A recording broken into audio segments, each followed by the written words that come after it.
ಬೆಂಗಳೂರಿನಲ್ಲಿ 9 ವರ್ಷದ ಶಾಲಾ ವಿದ್ಯಾರ್ಥಿಯೊಬ್ಬ ನಾಪತ್ತೆಯಾಗಿರತಕ್ಕಂಥ ಪ್ರಕರಣ ಬೆಳಕಿಗೆ ಬಂದಿದೆ.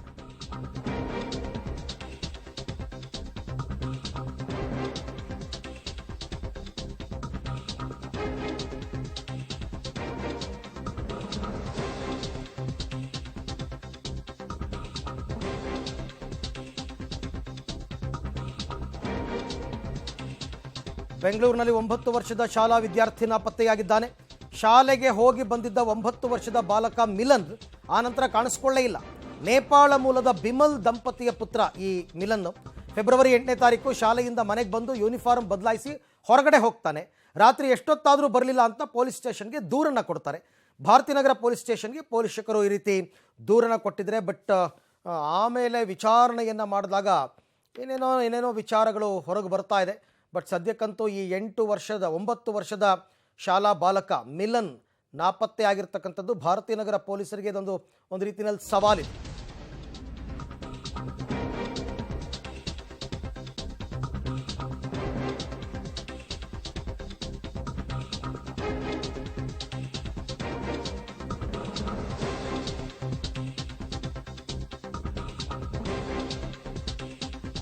ಇನ್ನು ಸ್ಕೂಲ್ನಲ್ಲಿ ವಿಚಾರಿಸಿದಾಗ ಶಾಲೆಯ ಶಿಕ್ಷಕಿ ಮತ್ತು ವಿದ್ಯಾರ್ಥಿಗಳು ಶಾಕಿಂಗ್ ಸತ್ಯವನ್ನು ಹೊರಬಿಟ್ಟಿದ್ದಾರೆ.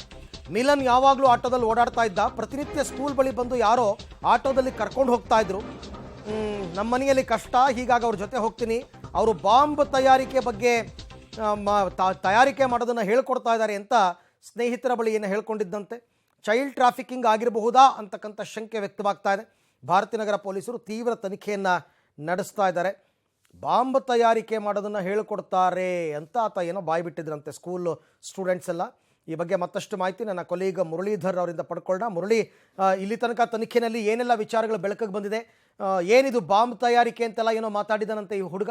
ಖಂಡಿತವಾಗಿ ಅರವಿಂದ್, ಯಾಕಂದ್ರೆ ಬೆಂಗಳೂರಿನ ಭಾರತೀನಗರದಲ್ಲಿ ಈ ಘಟನೆ ನಡೆದಿರುವಂಥದ್ದು. ಅಂದ್ರೆ ಒಂದು ಸೆಕ್ಯೂರಿಟಿ ಗಾರ್ಡ್, ಅಂದ್ರೆ ಅಪಾರ್ಟ್ಮೆಂಟ್ ನಲ್ಲಿ ಸೆಕ್ಯೂರಿಟಿ ಗಾರ್ಡ್ ಇರ್ತಾನೆ, ಆತನ ಮಗ ಈ ರೀತಿಯಲ್ಲಿ ನಾಪತ್ತೆ ಆಗಿರುವಂಥದ್ದು. ಅಂದ್ರೆ ಭಾರತೀನಗರದ ಲಿಮಿಟ್ಸ್ ನಲ್ಲಿ ಇರುವಂತಹ ಒಂದು ಅಪಾರ್ಟ್ಮೆಂಟ್ ನಲ್ಲಿ ಏನೋ 8 ವರ್ಷದ ಬಾಲಕ ಏನಿದ್ದ, ಮನೆಗೆ ಬರ್ತಾನೆ, ಶಾಲೆಯನ್ನು ಮುಗಿಸ್ಕೊಂಡು ಮನೆಗೆ ಬರ್ತಾನೆ. ಮನೆಗೆ ಬಂದು ಬಟ್ಟೆನ ಬದಲಾಯಿಸಿ, ಅಂದ್ರೆ ಯೂನಿಫಾರ್ಮ್ ಏನಿತ್ತು ಅದನ್ನ ಬದಲಾಯಿಸಿ ಮತ್ತೆ ಶಾಲೆಯಿಂದ ಹೊರಗಡೆ ಹೋಗಿರುವಂಥದ್ದು. ಶಾಲೆಯಿಂದ ಹೊರಗಡೆ ಹೊಡೆದ ಬಳಿಕ ಏನು ರಾತ್ರಿ ಆದ್ರೂ ಕೂಡ ಆತ ಮನೆಗೆ ವಾಪಸ್ ಬರಲ್ಲ. ವಾಪಸ್ ಬರದೇ ಇದ್ದ ಸಂದರ್ಭದಲ್ಲಿ ಸಾಮಾನ್ಯವಾಗಿ ಪೋಷಕರು ಗಾಬರಿಯಾಗಿ ಪೊಲೀಸ್ ಠಾಣೆಗೆ ಒಂದು ದೂರನ್ನ ಕೊಡ್ತಾರೆ. ಮಿಸ್ಸಿಂಗ್ ಕಂಪ್ಲೇಂಟ್ ಕೂಡ ಭಾರತೀನಗರ ಪೊಲೀಸ್ ಠಾಣೆಯಲ್ಲಿ ದಾಖಲಾಗುವಂಥದ್ದು. ಮಿಸ್ಸಿಂಗ್ ಕಂಪ್ಲೇಂಟ್ ಅನ್ನ ದಾಖಲು ಮಾಡ್ಕೊಂಡಂತ ಸಂದರ್ಭದಲ್ಲಿ ಸಾಮಾನ್ಯವಾಗಿ ಪೊಲೀಸರು ಆತನ ಸ್ನೇಹಿತರು ಇರ್ಬೋದು, ಜೊತೆಗೆ ಶಾಲೆಯ ಸಿಬ್ಬಂದಿ ಇರ್ಬೋದು, ಶಾಲೆಯ ಶಿಕ್ಷಕರು ಇರ್ಬೋದು, ಇವ್ರನ್ನೆಲ್ಲರೂ ಕೂಡ ವಿಚಾರಣೆಗೊಳಪಡಿಸಿದಾಗ ಆತ ಪ್ರತಿನಿತ್ಯವೂ ಕೂಡ ಆಟೋದಲ್ಲಿ ಶಾಲೆಗೆ ಬರ್ತಾ ಇದ್ದ ಮತ್ತು ಆ ಶಾಲೆಯನ್ನು ಮುಗಿಸ್ಕೊಂಡು ಮತ್ತೆ ಆಟೋದಲ್ಲಿ ವಾಪಸ್ ಹಿಂತಿರುಗಿ ಹೋಗ್ತಾ ಇದ್ದ ಅನ್ನೋದ್ರ ಬಗ್ಗೆ ಒಂದಷ್ಟು ಮಾಹಿತಿಗಳನ್ನ ನೀಡಿರ್ತಾರೆ. ಆದ್ರೆ ಪೋಷಕರು ಯಾವುದೇ ರೀತಿಯಲ್ಲಿ ಆತ ಶಾಲೆಗೆ ಹೋಗ್ಲಿ ಬರ್ಲಿಕ್ಕೆ ಆಟೋನ ನಿಗದಿಯನ್ನ ಮಾಡಿಕೊಟ್ಟಿರಲ್ಲ.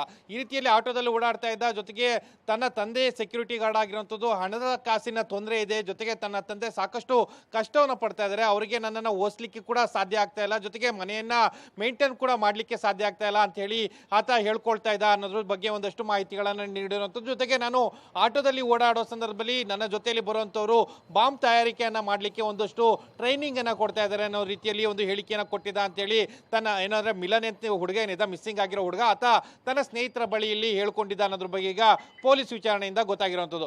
ಅದು ನೀವು ಹೇಳ್ದಂಗೆ ಮಾನವ ಕಳ್ಳ ಸಾಗಾಣಿಕೆ ಪ್ರಕರಣ ಇರ್ಬೋದು. ಅಂದ್ರೆ ಈ ರೀತಿಯ ಮಕ್ಕಳನ್ನ ಕರ್ಕೊಂಡು ಹೋಗಿ ಬೇರೆ ಕಡೆ ಬೇರೆ ಬೇರೆ ಕೆಲಸಗಳಿಗೆ ದುರುಪಯೋಗ ಮಾಡ್ಕೊಳ್ಳುವಂಥದ್ದು, ಭಿಕ್ಷಾಟನೆ ಇರ್ಬೋದು, ಮತ್ತೆ ಬೇರೆ ಬೇರೆಯ ಬಾಲಪರಾಧಿಗಳಾಗಿ ಮಾಡುವಂಥದ್ದು ಇರ್ಬೋದು, ಅಥವಾ ಬಾಲ ಕಾರ್ಮಿಕರನ್ನಾಗಿ ಮಾಡುವಂಥ ಏನು ಮಾನವ ಕಳ್ಳ ಸಾಗಾಣಿಕೆ ಏನಿದೆ ಅದರಲ್ಲಿ ಈ ರೀತಿಯ ಪ್ರಕರಣಗಳಿದೆಯಾ ಅನ್ನೋದ್ರ ಬಗ್ಗೆ ಕೂಡ ತನಿಖೆಯನ್ನ ಪೊಲೀಸರೀಗ ಮಾಡ್ತಾ ಇದ್ದಾರೆ. ಮುಂದಿನ ದಿನಗಳಲ್ಲಿ ಆ ಬಗ್ಗೆ ಮಾಹಿತಿಯನ್ನ ಕಲೆ ಹಾಕುವಂಥದ್ದು. ಜೊತೆಗೆ ಆತ ಎಲ್ಲೆಲ್ಲಿ ಓಡಾಡಿದ್ದಾನೆ ಅಲ್ಲೆಲ್ಲ ಕೂಡ CCTV ಫುಟೇಜಸ್ಗಳನ್ನ ಈಗ ಭಾರತೀನಗರ ಪೊಲೀಸರು ಕಲೆಕ್ಟ್ ಮಾಡಿ ತನಿಖೆಯನ್ನ ಮುಂದುವರಿಸಿರುವಂಥದ್ದು. Thank you. ತಮ್ಮ ಎಲ್ಲ ಮಾಹಿತಿಗಾಗಿ ಧನ್ಯವಾದ.